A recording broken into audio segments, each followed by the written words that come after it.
Ya, Assalamualaikum warahmatullahi wabarakatuh. Beginilah kondisi panen raya di Aceh. Ya guys. Jangan lupa subscribe. Nah, itu tukang pikul goni ya.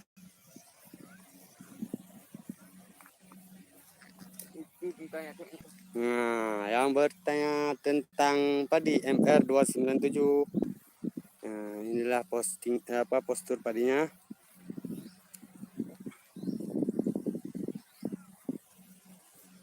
Ya guys. Padi guys. Padi. Itu Bang Meladi. Ngawas. Ya, Bang. Pak padi bos.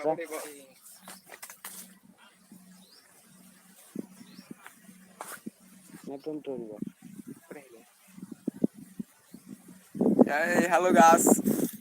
Gimana nasihat? Bikin mata aku problem. Halo guys, itu orangnya tuh ya guys. Lebih dalam dang lagi. Ya ge.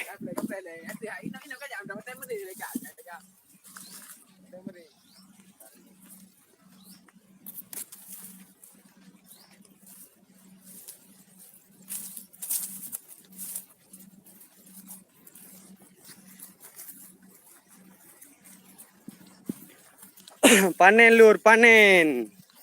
Panen raya ya.